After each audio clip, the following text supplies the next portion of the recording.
Marine drive നല്ല night life ഉള്ളൊരു പ്ലേസാണ്. ഈ മറൈൻ ഡ്രൈവ് ഇനിയൊരു മറൈൻ ഡ്രൈവ് ഉണ്ടാക്കണം, പുതിയത് അവിടെ ഡെവലപ്പ് ചെയ്യുകയല്ല ചെയ്യണ്ടേ. ഇനി മറൈൻ ഡ്രൈവ് ഉണ്ടാക്കുമ്പോൾ അന്നത്തെ മറൈൻ ഡ്രൈവ് അല്ല, ഇനി ഗ്രേറ്റർ കൊച്ചിയുടെ പ്ലാനിലുള്ള മറൈൻ ഡ്രൈവ് വരുമ്പോൾ അത് ദുബായിലെ കടൽ തീരത്തെ സൺസെറ്റിനെ ആസ്വദിക്കുന്നത് പോലെ കണ്ട് വിഷ്വലൈസ് ചെയ്തുകൊണ്ട് ചെയ്യാം. വാട്ടർ ഐലൻഡ് ബേസ് ചെയ്തൊരു ടൂറിസം നമുക്ക് ഫിക്സ് ചെയ്ത് കഴിഞ്ഞാൽ അത് ഫേസ് 1 ഫേസ് 2 ആയിട്ട് നടപ്പിലാക്കി കഴിഞ്ഞാൽ നമ്മൾ ഈ കൊച്ചിയിൽ തന്നെ ഐഡൻറ്റിഫൈ ചെയ്യാത്ത ചെറിയ ചെറിയ തുരുത്തുകളുണ്ട്, ഐഡൻറ്റിഫൈ ചെയ്ത തുരുത്തുകളുണ്ട്, ചെറിയ തുരുത്തുകളുണ്ട്. ഇതിനെ കണക്ട് ചെയ്തുകൊണ്ടുള്ളൊരു വലിയ പ്രപ്പോസൽ. അത് കഴിഞ്ഞതിന് ശേഷം ക്രൂസ് ടൂറിസം കൊണ്ടുവന്നു കഴിഞ്ഞാൽ ക്രൂസ് ബേസ് ചെയ്ത് ഇവിടുന്ന് ലക്ഷദ്വീപ്, ശ്രീലങ്ക, മനസ്സിലായില്ലേ, അങ്ങനെയുള്ള സ്ഥലങ്ങളിലേക്ക് കണക്ട് ചെയ്ത് ക്രൂസ് ടൂറിസം ഡെവലപ്പ് ചെയ്യാം. കാരണം ഞാൻ മനസ്സിലാക്കി ഞാൻ സോൾവ് ചെയ്യുന്നൊരു ഏരിയ ഉണ്ട്. ഞാൻ സാധാ റിയൽ എസ്റ്റേറ്റ്, സാധാ വില്ല അല്ല വയ്ക്കുന്നത്. എൻ്റെ മനസ്സിൽ future real estate is wellness real estate. കാരണം ആളുകളെ സംബന്ധിച്ചിടത്തോളം ആളുകൾ ഭയങ്കര ഡിസ്റ്റർബ്ഡാണ്. മോർ സ്റ്റോറീസിൻ്റെ വീഡിയോ ബോക്സിലേക്ക് വീണ്ടും സ്വാഗതം. നമ്മളോടൊപ്പം ഇന്നുള്ളത് MS പ്രദീപ്. അപ്പോൾ കൊച്ചിയിലേക്ക് ഇൻവെസ്റ്റ് ചെയ്യുമ്പോൾ ഇത് കൊച്ചിയിലെ റിയൽ എസ്റ്റേറ്റ് ഒരു വലിയ പണം കായ്ക്കുന്ന മരമായിട്ട് മാറുന്നതായിട്ട് MS പ്രദീപിന് തോന്നുന്നുണ്ടോ? പിന്നെ ഉണ്ടെങ്കിൽ അത് എങ്ങനെയാണ്, ഏതൊക്കെ രീതിയിലാണ്? അതിനകത്ത് നമ്മൾ മനസ്സിലാക്കേണ്ട കേസ്, ഈ ഇന്ത്യയിലെ ടയർ 1 സിറ്റികളുടെ റേറ്റ് ഉണ്ട്, ടയർ 2 സിറ്റികളുടെ റേറ്റ് ഉണ്ട്. ഈ ടയർ 1 സിറ്റികളുടെ റേറ്റിൽ ഒരു സെൻറ്റ് ലാൻഡ് മേടിക്കാൻ വലിയ പാടാണ്, വലിയ റേറ്റാണ്. മനസ്സിലായില്ലേ? ഇപ്പോൾ ബോംബെ പോലത്തെ സ്ഥലങ്ങളിൽ ചെറിയ സ്ക്വയർ ഫീറ്റിന് പോലും അറിയാമല്ലോ എത്ര കൊടുക്കണമെന്നുള്ളത്, മനസ്സിലായില്ലേ? അപ്പോൾ അത്രമാത്രം ഹൈ ആണ് പ്രൈസ് ടയർ 1 സിറ്റിയിലേക്ക് പോകും. നമ്മൾ ടയർ 2 സിറ്റി ആയിട്ട് നമ്മൾ കൊച്ചിയെ കണ്ടാൽ ഇത് ടയർ 1 സിറ്റി ആയിട്ട് കുതിച്ച് കയറിക്കൊണ്ടിരിക്കുകയാണ് കംപ്ലീറ്റ്ലി. അപ്പോൾ അതിൻ്റെ റേറ്റിൻ്റെ ഒരു പോക്ക് നമുക്ക് ഞാൻ പൊസിഷൻ മനസ്സിലാവും കംപ്ലീറ്റ്ലി. നമ്മളൊരു 15 വർഷം നമ്മൾ ഇടപ്പള്ളിയുടെ റേറ്റ് അല്ല ഇന്നത്തെ റേറ്റ്, മനസ്സിലല്ലേ? ഞാനൊരു 2010 ഈ ഇടപ്പള്ളിയിലേക്ക് വരുമ്പോൾ ഒരു സെൻറ്റ് സ്ഥലത്തിന് ഒരു 5 ലക്ഷം രൂപ 6 ലക്ഷം രൂപയ്ക്കൊക്കെ കിടക്കുന്ന സമയമുണ്ട്.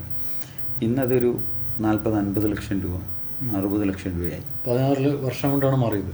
16 വർഷം കൊണ്ട്. അതായത് ലുലു ഒക്കെ ഞാൻ ക്രിയേറ്റ് ചെയ്തിട്ട്, എനിക്കൊന്ന് ലുലു ഒക്കെ 2009 ആ സമയത്താണ് വർക്കുകൾ നടക്കുന്നത് കംപ്ലീറ്റ്ലി.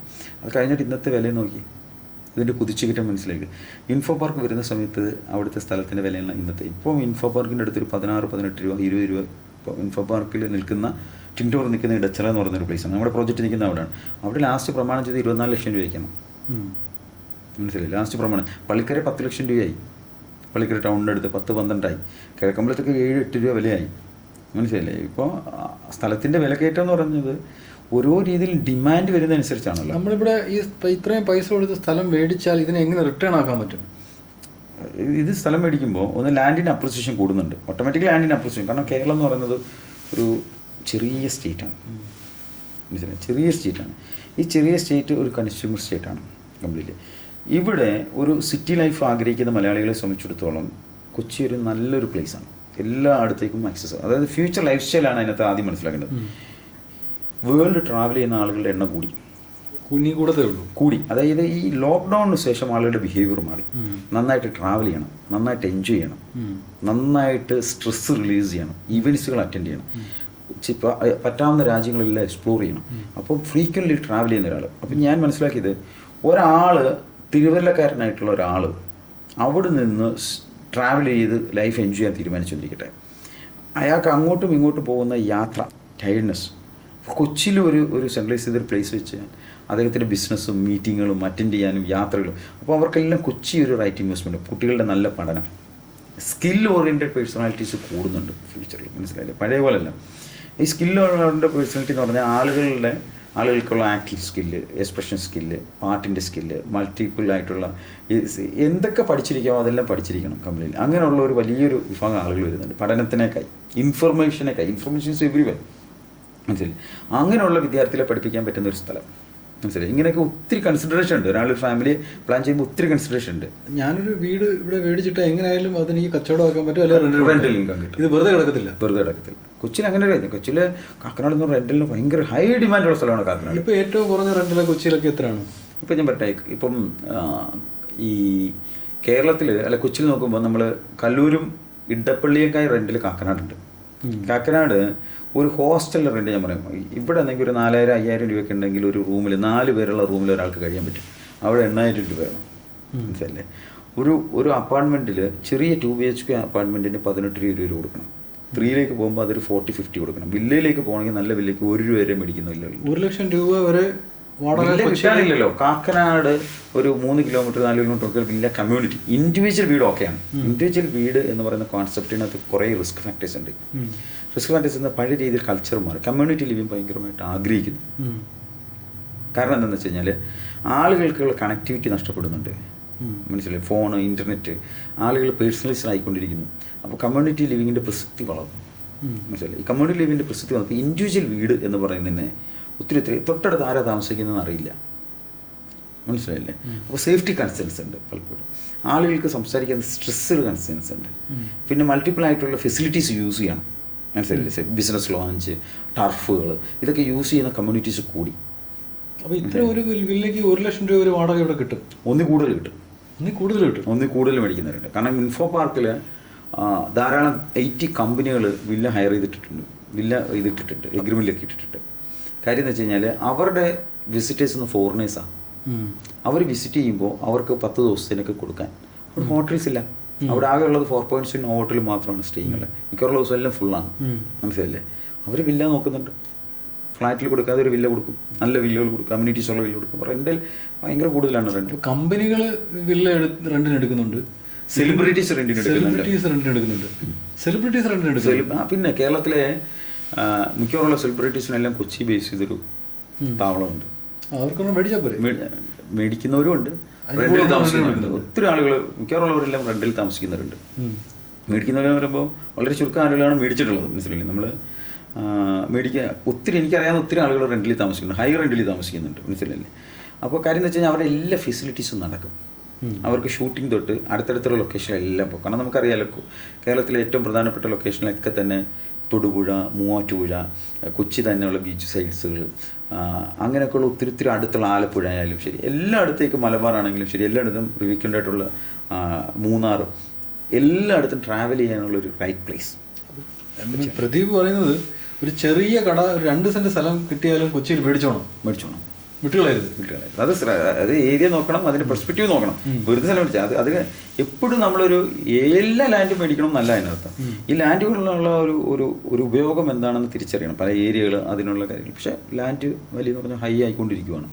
എല്ലാവരും ഹൈ ആയിക്കൊണ്ടിരിക്കുകയാണ്. കാരണം ഇനി കൊച്ചി മാറിയേ പറ്റൂ. ഇപ്പോൾ മാറിയതിനേക്കാൾ സ്പീഡിൽ മാറണം. കാരണം അത് ജനറേഷൻ്റെ ആവശ്യമാണ്. അപ്പം പ്രദീപ് പറഞ്ഞു വയ്ക്കുന്നത് റിയൽ എസ്റ്റേറ്റ് മേഖലയിൽ ധൈര്യമായി കൊച്ചിയിൽ ഇൻവെസ്റ്റ് ചെയ്യാം. ധൈര്യമായിട്ട് ഇൻവെസ്റ്റ് ചെയ്യാം. കാരണം വീണ്ടും ആളുകൾ കൂടിക്കൊണ്ടിരിക്കുകയാണ്. ഇപ്പം ഞാൻ എൻ്റെ മനസ്സിൽ റിയൽ എസ്റ്റേറ്റ് മുകളിൽ പഠിക്കുമ്പോൾ നമ്മൾ ടൂറിസ്റ്റ് സ്പോട്ടുകൾ ഐഡൻറ്റിഫൈ ചെയ്യും. ഇപ്പോൾ വാഗമൺ ഒരു ടൂറിസ്റ്റ് സ്പോട്ടാണ്, വയനാട് ടൂറിസ്റ്റ് സ്പോട്ടാണ്, മൂന്നാർ ടൂറിസ്റ്റ്, ഇതൊക്കെ എല്ലാവർക്കും അറിയാവുന്ന ടൂറിസ്റ്റ് സ്പോട്ടാണ്. അതിരപ്പള്ളി ആയാലും ശരി, കുമരകം ആയാലും ശരി, ആലപ്പുഴ ആയാലും ശരി. ഇതല്ലാതെ ഹിഡനായിട്ട് ധാരാളം സ്പോട്ടുകൾ ഇനിയും കിടപ്പുണ്ട്. ഇവിടെ മഴയൊക്കെ കാലത്ത് ഈ ടൂറിസ്റ്റുകൾ വളരെ കുറവാകുമല്ലോ എന്ന് വിചാരിച്ചിട്ട് ഞാൻ ബൈക്കൗട്ട് അടിച്ച് ഇവിടെ ഇൻവെസ്റ്റ്മെൻറ്റ് ഓക്കെ. മഴയൊക്കെ ആകുമ്പോൾ ഈ ആളുകൾക്കൊരു ഫിയർ ഫാക്ടർ ഉണ്ട്. നേരത്തെ പോലെ മണ്ണിടിച്ചിലുണ്ടാവും, അല്ലെങ്കിൽ അതൊക്കെ വരുമ്പോൾ സ്റ്റേക്കൊക്കെ ആളുകൾ കുറവാണ്. സത്യം പറഞ്ഞാൽ നമ്മൾ അല്ലാത്ത സമയത്താണ് നമ്മൾ ഒരു ലോക്കൽ ടൂറിസം എൻജോയ് ചെയ്യുന്നത്. പുതിയൊരു കണക്കനുസരിച്ച് മൺസൂൺ റെയിൻ കാണാൻ വേണ്ടി അറബികളുടെ തിരക്കാണ്. മൺസൂൺ റെയിൻ കാണാൻ വേണ്ടി ഈ 4 മാസവും അറബികൾ, അതായത് ഒരു ശരാശരി അറബി കൊച്ചിയിൽ വിസിറ്റ് ചെയ്തിട്ട് ഇതിൻ്റെ റൂട്ട് നിങ്ങൾ കണ്ടോ? ഇവരെല്ലാം കൊച്ചിക്കാണ് ടിക്കറ്റ് എടുക്കുന്നത്. അപ്പോൾ കൊച്ചിക്ക് ടിക്കറ്റ് എടുത്ത് Day 1 കൊച്ചിയാണ്, Day 10 കൊച്ചിയായിരിക്കും. Day 1 Day 10 കൊച്ചിയാണ്. കാരണം നമ്മൾ ഏതൊരു സ്റ്റേറ്റ് ഫ്ലൈറ്റ് എടുക്കുന്നതും ഫ്ലൈറ്റ് തിരിച്ചു പോകുന്നതും നിങ്ങൾ ശ്രദ്ധിച്ചിട്ടുണ്ടോ? മനസ്സിലല്ലേ? Day 1 കൊച്ചിയായിരിക്കും. Day 1 കൊച്ചിയിൽ നിന്ന് നേരെ വയനാട് പോകുന്നു, വയനാട് നേരെ മൂന്നാർ പോകുന്നു. മനസ്സിലല്ലേ? അത് തിരിച്ച് വീണ്ടും ലാസ്റ്റ് റൗണ്ടും കൊച്ചിയിലെത്തും. മനസ്സിലല്ലേ? അതുപോലെ അറബികൾ വരുന്നത് 25, 30, 40 പേരൊക്കെ ഗ്രൂപ്പായിട്ടാണ്. അറബ്സ് ഒരാൾ മിനിമം ഒരു $5,000 കൂടി സ്പെൻഡ് ചെയ്യുന്നുണ്ട്. ഇവിടുന്ന് ഭയങ്കരമായിട്ട് സ്പൈസസ് പർച്ചേസ് ചെയ്തുകൊണ്ട് പോവാണ് വയനാട് നിന്നൊക്കെ പോയി. നമ്മൾ മനസ്സിലാക്കേണ്ട കേസ് ഈ 4 മാസം എന്ന് പറയുന്നത് കംപ്ലീറ്റ്ലി റെയിൻ ആസ്വദിക്കാൻ വേണ്ടി വരുവാണ്. പച്ചപ്പും റെയിനൊക്കെ ആസ്വദിക്കും. ഈ മാർക്കറ്റ് നമ്മൾ കാണാതിരിക്കാൻ പറ്റുമോ? ഇപ്പോൾ ടൂറിസം ഈ പറയുന്ന രീതിയിൽ ഇതിന് സ്ട്രക്ചർ, ഇതിൻ്റെ ഡേറ്റാബേസ് ഗവൺമെൻറ് എടുത്ത് സ്ട്രക്ചർ ചെയ്യണം. മനസ്സിലായില്ലേ? ഇത് ഗവൺമെൻറ് പഠിക്കേണ്ട കേസാണ്. അതിനകത്ത് വേറൊരു കേസ് മനസ്സിലാക്കണം. കേരള ടൂറിസം ഈ കഴിഞ്ഞ 2024-25 കാലഘട്ടങ്ങളിൽ GCCയിലൊന്നും അഡ്വർടൈസ്മെൻറ്റ് ചെയ്തിട്ടില്ല. പക്ഷേ UK അഡ്വർടൈസ്മെൻറ്റ് ചെയ്തിട്ടുണ്ട്. US ഒക്കെ കേരള ടൂറിസത്തിനെ കുറിച്ച് പല ബസ്സുകളിൽ തന്നെ അഡ്വർടൈസ്മെൻറ്റ് ചെയ്തിട്ടുണ്ട്, ഞാൻ മനസ്സിലാക്കിയത്. പക്ഷേ അഡ്വർടൈസ്മെൻറ്റ് ചെയ്യാതെ തന്നെ GCC കൺട്രീസിൽ നിന്ന് ഒരു ഒഴുക്കുണ്ട്. അവർ വരുന്നതിന് വെച്ച് വേറൊരു രണ്ടാമത്തെ ഒരു പ്രത്യേകത, കൊച്ചിക്കൊരു പ്രത്യേകത മെഡിക്കൽ ടൂറിസം. ഈ ആയുർവേദവും ഇതും കൂടി ബ്ലെൻഡ് ചെയ്തൊരു മെഡിക്കൽ, മനസ്സിലായില്ലേ? അതായത് ഒരാൾ ഒരു ചികിത്സയ്ക്ക് വേണ്ടി വരുന്നു, പ്രത്യേകിച്ച് ഈ അറബ്സാണ് വരുന്നത്. ചികിത്സയ്ക്ക് വന്നു കഴിഞ്ഞാൽ അവർക്ക് ആ ചികിത്സ കഴിഞ്ഞിട്ട് ഒരു ഓപ്പറേഷൻ കഴിഞ്ഞാൽ അതിനെ ഒന്ന് കാമാക്കാൻ ഒരു 10 ദിവസം ട്രീറ്റ്മെൻറ്റ്, മനസ്സിലായി? ആയുർവേദ ട്രീറ്റ്മെൻറ്റ്, ഇത് രണ്ടും കൂടി ബ്ലെൻഡ് ചെയ്തൊരു ടൂറിസ്റ്റ് ഉണ്ട്. ഇതിന് ഈ ചികിത്സ കഴിയുന്ന വരുന്ന ആളെ ഒന്ന് ബ്ലെൻഡ് ആക്കാൻ ഒരു ആയുർവേദ, അത് രണ്ടും കൂടി ബ്ലെൻഡ് ചെയ്ത് പോകണം ആയുർവേദ. കാരണം അവർക്കിപ്പോൾ കാലൊടിഞ്ഞായാലും ശരി, എന്തെങ്കിലും ചെറിയ ട്രാൻസ്പ്ലാന്റിങ് എന്താണെങ്കിലും ശരി, ഇവർക്ക് ആ ഒരു ഓപ്പറേഷൻ കഴിഞ്ഞതിന് ശേഷം അവരുടെ മേജർ ട്രീറ്റ്മെൻറ്റ് കഴിഞ്ഞതിന് ശേഷമുള്ള 1 മാസം ആയുർവേദവും ഇതൊക്കെ ആയിട്ട്. അത് പക്ഷേ അലോപ്പതിക്കാർ സംഭവിക്കുമോ? അല്ല, അതും ഇത് രണ്ടാണ്. അത് ട്രീറ്റ്മെൻ്റ് അല്ല, അത് ട്രീറ്റ്മെൻ്റ് അല്ല. അതിനകത്ത് വരുന്നത് മെഡിറ്റേഷനും, ട്രീറ്റ്മെൻറ്റ് വേറെ, അതിനകത്ത് മരുന്നൊന്നും കഴിക്കുന്നില്ലല്ലോ. അതിനകത്ത് വരുന്നത് ചെറിയ മസാജും മെഡിറ്റേഷനും, അതിൻ്റെ ഒരാളുടെ ബ്രെയിൻ, ഡിസ്റ്റർബ്ഡ് ബ്രെയിനെ കാം ആക്കിയെടുത്ത് സ്ട്രെങ്തൻ ചെയ്യുന്ന തെറാപ്പിയാണ്. അത് അവരെല്ലാം പ്രിഫർ ചെയ്യും. അതെല്ലാവർക്കും അവരും അത് ആവശ്യമാണ്. നമ്മുടെ ബോഡി സ്ട്രെച്ചബിൾ ആയിരിക്കണം, നമ്മുടെ ബോഡി സ്ട്രെങ്തൻ ആയിരിക്കണം, നമ്മുടെ മൈൻഡ് കാം ആയിരിക്കണം എന്തായാലും. അല്ലാതെ ഫിസിക്കലി മറ്റേതിന് മാത്രം ആശ്രയിച്ചിട്ട് കാര്യമില്ലല്ലോ. ഈ റൂട്ടിലേക്ക് സഞ്ചരിക്കുമ്പോൾ ഇത് വലിയ ഒരു മെഡിക്കൽ ടൂറിസത്തിനുള്ള വലിയ സാധ്യതയുള്ള പ്ലേസാണ് കൊച്ചി. മെഡിക്കൽ ടൂറിസമായി IT ആയി ഇതെല്ലാം വരുന്നതിനനുസരിച്ച് കൺസ്ട്രക്ഷൻ സൈഡിൽ കൂടെ വളർന്നു. അതിനകത്ത് നമ്മൾ പറയട്ടെ, ഇപ്പം നമ്മുടെ 14 ജില്ലയിലും 13 ജില്ലയിലും കടലുമായിട്ട് ബന്ധപ്പെട്ടതാണ്. ഇതിനെ ബേസ് ചെയ്തൊരു വർക്കൗട്ടുണ്ട്. അത് കൊച്ചിയിലെ വർക്കൗട്ട് വിജയിച്ചിട്ടുണ്ട്. കൊച്ചിയിലെ വർക്കൗട്ട് എന്ന് വെച്ച് കഴിഞ്ഞാൽ ബാക്ക് യാർഡ്സൊക്കെ ഉപയോഗിച്ച്, കായലൊക്കെ ഉപയോഗിച്ച് വാട്ടർ മെട്രോ ഇന്ത്യയിൽ തന്നെ ഏറ്റവും വലിയ പരീക്ഷണമായിരുന്നു. ഇതിനകത്ത് എന്ന് വെച്ച് കഴിഞ്ഞാൽ കോസ്റ്റ് കുറവാണല്ലോ കംപ്ലീറ്റ്ലി. നമുക്ക് സാധാ ഒരു മെട്രോ വരുന്നതിൻ്റെ അത്രയും കോസ്റ്റ് ഇല്ലല്ലോ. ഇല്ലല്ലോ കംപ്ലീറ്റ്ലി. ഇതെല്ലാം മാനുഫാക്ചറിങ് ഇവിടെ തന്നെയാണ്. ഇതിൻ്റെ കംപ്ലീറ്റ് മാനുഫാക്ചറിങ് കേരളത്തിൽ തന്നെയാണ്, മനസ്സിലായില്ലേ? പക്ഷേ നേരെ മറിച്ച് മെട്രോയിലേക്ക് പോകുമ്പോൾ ഇതിൻ്റെ മാനുഫാക്ചർ ചെയ്ത സാധനങ്ങളൊക്കെ പുറത്തുനിന്ന് വന്ന് ഇവിടെ അസംബിൾ ചെയ്തെടുക്കുകയാണല്ലോ കംപ്ലീറ്റ്ലി. അതിന് ഇൻവെസ്റ്റ്മെൻറ്റ് കൂടുതലാണല്ലോ. മെട്രോ എന്ന് പറയുന്ന സാധനത്തിന്, വാട്ടർ മെട്രോ ഡെവലപ്പ് ചെയ്താൽ തന്നെ കേരളത്തിൻ്റെ വലിയ സാധ്യതയും വലിയൊരു വിഷയത്തെ നമ്മൾ അഡ്രസ്സ് ചെയ്ത് കഴിയും. ആലപ്പുഴ, കൊല്ലം ഒക്കെ പോകാൻ പറ്റും വാട്ടർ മെട്രോ കണക്ട് ചെയ്തുകൊണ്ട്. ഇതിനെ വിപുലീകരിച്ച് കൊണ്ടുവന്നാൽ മതി, മനസ്സിലായില്ലേ? ഇതിനെ വിപുലീകരിച്ച് കൊണ്ടുവന്നാൽ തന്നെ ഇത് നമുക്ക് കൊല്ലത്തുനിന്ന് കയറിയാൽ ഒരു 1.5 മണിക്കൂറിനുള്ളിൽ ചിലപ്പോൾ കൊച്ചിയിലെത്താൻ പറ്റും, മനസ്സിലല്ലേ? ആലപ്പുഴ എത്താൻ പറ്റും.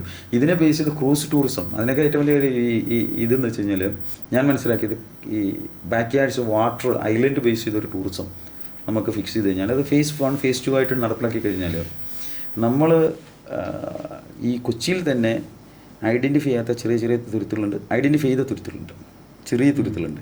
ഇതിനെ കണക്ട് ചെയ്തുകൊണ്ടുള്ളൊരു വലിയ പ്രപ്പോസൽ. അത് കഴിഞ്ഞതിന് ശേഷം ക്രൂസ് ടൂറിസം കൊണ്ടുവന്നു കഴിഞ്ഞാൽ ഈ ക്രൂസ് ബേസ് ചെയ്ത് ഇവിടുന്ന് ലക്ഷദ്വീപ്, ശ്രീലങ്ക, മനസ്സിലായില്ലേ? അങ്ങനെയുള്ള സ്ഥലങ്ങളിലേക്ക് കണക്ട് ചെയ്ത് ക്രൂസ് ടൂറിസം ഡെവലപ്പ് ചെയ്യാം. അങ്ങനെ ഇത് ഫ്യൂച്ചറിസ്റ്റിക്കായിട്ട് കണ്ട് ചെയ്യണം. വലിയ ഇൻവെസ്റ്റ്മെൻറ്റ് ചെയ്യുമ്പോൾ അതൊരു വൃത്തിയായിട്ടുള്ള ഇൻവെസ്റ്റ്മെൻറ്റ് ചെയ്യണം. മറൈൻ ഡ്രൈവ് നല്ല നൈറ്റ് ലൈഫ് ഉള്ളൊരു പ്ലേസാണ്. ഈ മറൈൻ ഡ്രൈവ് ഇനിയൊരു മറൈൻ ഡ്രൈവ് ഉണ്ടാക്കണം, പുതിയത് അവിടെ ഡെവലപ്പ് ചെയ്യുകയല്ല ചെയ്യണ്ടേ?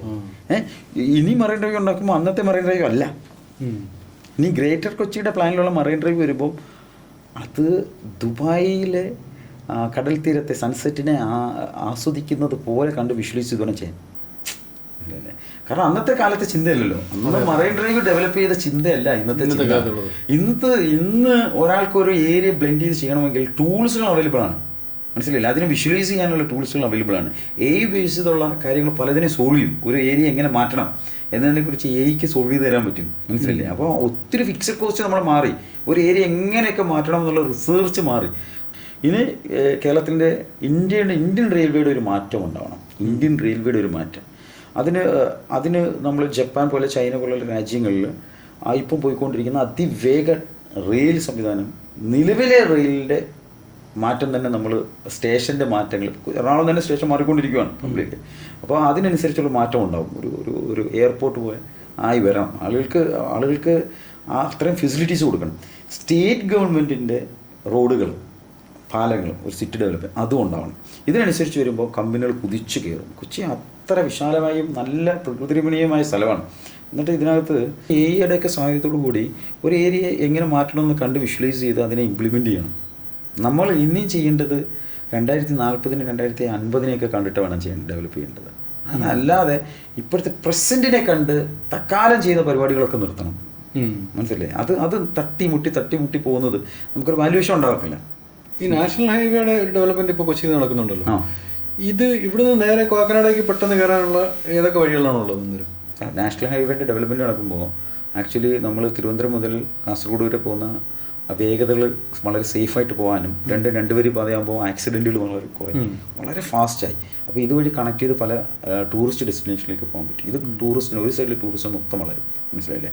ഇനി മലയോര ഹൈവേ നമുക്ക് ഓൾറെഡി കേരളത്തിനുള്ളതാണ്, മനസ്സിലായി. ഇനി ബീച്ച് സൈഡ് ഹൈവേ കൂടെ വന്നാൽ അത് വേറെ ലെവലായിരിക്കും. ഇപ്പോൾ ഇനി രണ്ടാമതൊരു പ്രോജക്റ്റ് ചെയ്യുവാണെങ്കിൽ അത് കൊച്ചി തിരഞ്ഞെടുക്കുമോ ട്രിവാൻഡ്രം തിരഞ്ഞെടുക്കും? ഞാൻ കൊച്ചി തന്നെ തിരഞ്ഞെടുക്കും. കൊച്ചിയിൽ വലിയ പൊട്ടൻഷ്യൽ ഉണ്ട്. കാരണം ഞാൻ മനസ്സിലാക്കി ഞാൻ സോൾവ് ചെയ്യുന്നൊരു ഏരിയ ഉണ്ട്. ഞാൻ സാധാ റിയൽ എസ്റ്റേറ്റ് സാധാ വില്ല അല്ല വിൽക്കുന്നത്. എൻ്റെ മനസ്സിൽ future real estate is wellness real estate. കാരണം ആളുകളെ സംബന്ധിച്ചിടത്തോളം ആളുകൾ ഭയങ്കര ഡിസ്റ്റർബ്ഡാണ്. ഞാൻ ഈ അടുത്തിടയ്ക്ക് എൻ്റെ ഒരു ഫ്രണ്ടിൻ്റെ വൈഫിൻ്റെ അടുത്ത് ഒരു 3 days ബാക്കിൽ ഞാൻ പോയി സംസാരിച്ചപ്പോൾ ഫുഡ് കഴിച്ചുകൊണ്ടിരിക്കുന്നത്, നിനക്ക് ഓഫീസിലിരുന്ന് വർക്ക് ചെയ്യുന്നതാണോ വീട്ടിലിരുന്ന് വർക്ക് ചെയ്യുന്നതാണോ പറ്റുന്നില്ല. അവിടെ അടുത്ത് പോയി പറഞ്ഞു എനിക്ക് ഓഫീസിലിരുന്ന് വർക്ക് ചെയ്യുന്നതാണ്. ഞാൻ ചോദിച്ചു വൈ? ഭയങ്കര സ്ട്രെസ്ഡാണ് വീട്ടിൽ. ഞാൻ ചോദിച്ചു എന്താണ്? ഭയങ്കര സ്ട്രെസ്സാണ്. കുട്ടികൾ വരുമ്പോൾ സ്ട്രെസ്സ് കൂടും, കാരണം അവർക്ക് ഡീൽ ചെയ്യാൻ പറ്റുന്നില്ല, അവർക്കത് ഡീൽ ചെയ്യാൻ പറ്റുന്നില്ല, ഒന്നാമത്തെ കേസ്. പിന്നെ അവരുടെ വീടിൻ്റെ ഡിസൈൻ എലമെൻറ്റ് വ്യത്യാസമുണ്ട്, മനസ്സിലായില്ല, ഡിസൈൻ എലമെൻറ്റ് വ്യത്യാസമുണ്ട്. അപ്പോൾ അങ്ങനെ വരുമ്പോൾ അവർ ഭയങ്കര സ്ട്രെസ്ഡാണ്. ഓഫീസിൽ വരുമ്പോൾ ആരെങ്കിലും സംസാരിക്കാൻ വരുന്ന അവിടുത്തെ ഡിസൈൻ എലമെൻറ്റ്സും ആ ഒരു ഇൻറ്റീരിയർ എലമെൻറ്റ്സ് നമ്മളതുകൊണ്ട് ഡിസൈൻ എലമെൻറ്റ്സ് മൊത്തം വ്യത്യാസപ്പെടുത്തി. കാരണം ഞാൻ ഈ കാക്കനാടൊക്കെ വരുമ്പോൾ ഞാൻ ആദ്യം ഒബ്സർവ് ചെയ്ത കാര്യമുണ്ട്. ഞാൻ തിങ്കൾ മുതൽ വെള്ളി വരെ ഭയങ്കര തിരക്കാണ്. വെള്ളിയാഴ്ച ദിവസം വൈകുന്നേരം പുറത്തിറങ്ങാനേ പറ്റില്ല. ശനി ഞായറും തിരക്കില്ല. കാര്യം എന്താ? ശനി ഞായർ തിങ്കളാഴ്ച രാത്രി അല്ലെങ്കിൽ വെള്ളിയാഴ്ച വൈകിട്ട് അവർ നേരെ മൂന്നാർ, വാഗമണ്ണ്, ഇടുക്കിയൊക്കെ പിടിക്കുക. കാരണം ഒരാഴ്ചത്തെ സ്ട്രെസ് റിലീസ് ചെയ്യണം. ഒരാഴ്ചത്തെ സ്ട്രെസ്സ് ആകെ പെയിൻ 2 ദിവസത്തിന് അവർ അടിച്ച് പൊളിക്കുകയാണ്, മനസ്സിലായേ. അപ്പം എനിക്ക് മനസ്സിലായത് ഇവർ റിസോർട്ട് ആംബുലൻസിലേക്ക് പോകുമ്പോൾ ഇവരുടെ ബ്രെയിൻ ഓക്കെയാണ്. അല്ലെന്താ അവിടെ സൂര്യപ്രകാശം കറക്റ്റ് ഫുൾ ലെന്ത് ഗ്ലാസ് സൂര്യപ്രകാശം കിട്ടുന്നുണ്ട്. അകത്ത് തന്നെ നേച്ചർ ഫ്രണ്ട്ലി ആയിട്ടുള്ള ലാൻഡ്സ്കേപ്പ്, ഇത് പ്രധാനം. പിന്നെ കാലാവസ്ഥ ചേഞ്ച് മൂന്നാറിനുണ്ട്, മഞ്ഞും അതും ഇതുണ്ട്, മൗണ്ടൻസ് കാണാൻ പറ്റും. പക്ഷേ ഇത് നമ്മുടെ സാധാ ലോകത്തും കിട്ടും. നമ്മൾ ബാലി അതിന് വളരെ എക്സാമ്പിളാണ്.